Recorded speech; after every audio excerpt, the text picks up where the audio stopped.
At the White House on Wednesday, President Trump announced his proposals for cutting immigration with Senators Tom Cotton of Arkansas, second from right, and David Perdue of Georgia. Doug Mills, The New York Times. Want to get this briefing by email? Here's the sign up. Good morning. Here's what you need to know. Keeping his friends close. President Trump has strained relations with a lot of people, but one group has never really wavered in its support: the leaders of the conservative movement. The White House has worked hard at cultivating and strengthening those ties, recognizing that it can't afford to alienate a constituency that speaks for 36% of the electorate, according to Gallup. On Wednesday, the president gave his base something else to cheer about: embracing a proposal to have legal immigration to the U.S. within a decade. Democrats and some Republicans quickly criticized the move. Discussion of the plan led to a fiery exchange between reporters and Stephen Miller, a policy advisor, at the White House news briefing.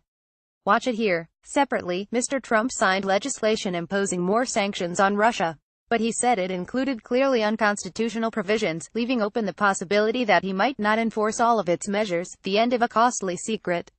The CIA recommended to President Trump last month that he shut down a four-year effort to arm and train Syrian rebels, one of the most expensive covert programs in its history. He swiftly did so. We look back at that decision, and at the project's successes and failures: breakthrough in genetic research.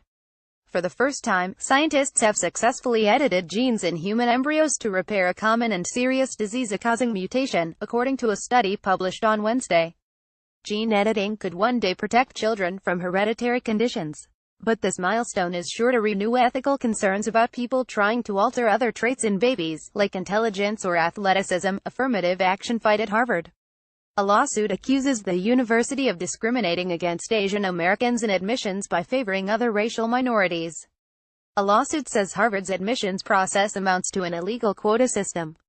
Charles Krupp, Associated Press. The dispute dovetails with an announcement on Wednesday by the Justice Department, which said it would look into a complaint that alleges racial discrimination against Asian Americans. The Daily, your audio news report. On today's show, our chief Washington correspondent explains what's happening with insurance companies and Obamacare. Listen on a computer, an iOS device, or an Android device. Business as the U.S. tries to tackle possible intellectual property violations by China. Global trade rules may favor Beijing. Amazon held its first jobs day on Wednesday, part of an effort to hire 50,000 people across the U.S. and Amazon Jobs Fair in Romeoville, Ill, on Wednesday. The vast majority of the company's hiring is for what it calls its fulfillment network. Lyndon French for the New York Times. Despite disorder in Washington, Wall Street and corporate America are booming. The Dow Jones Industrial Average passed 22,000, a new high, on Wednesday. Nobody in business cares about who talked to who in Russia, one chief executive told us. On the whole, U.S. stocks were mixed on Wednesday. Here's a snapshot of global markets. Smarter living tips, both new and old, for a more fulfilling life. Tips and tools for the perfect road trip. Heading back to school, we can help. Recipe of the day: in tomato season, a classic caprese salad should be on the menu. Noteworthy: a toxic part of Texas. In today's 360 video, visit one of the most polluted neighborhoods in the U.S. In memoriam. Judith Jones, an editor, discovered Julia Child and other culinary writers who revolutionized cooking in American homes. She also helped bring Anne Frank's diary to American readers. She was 93. Ara Parseghian coached the Notre Dame football team out of the wilderness and back to greatness in the 1960s and 70s. He was 94. Ode to a humble hero. It can be hard to explain the appeal of a buttered roll, a New Yorker writes. But she gave it a try. Do I love them? No. That is not really the point. I love that they exist. Best of late-night TV. Reacting to the White House's merit-based immigration proposal, Stephen Colbert said, "Mr. President, wherever you are today, it isn't because of merit." Quotation of the day: the conversations took place. They just simply didn't take place over a phone call. They happened in person. Sarah Huckabee Sanders, the White House press secretary, acknowledging that President Trump's comments about having received congratulatory calls from the head of the Boy Scouts and the President of Mexico were untrue. A different sort of Brexit. Queen Elizabeth II's consort, Prince Philip, 96, attended his final solo event on Wednesday before retiring from his official duties. He recently joked that he was the world's most experienced plaque unveiler.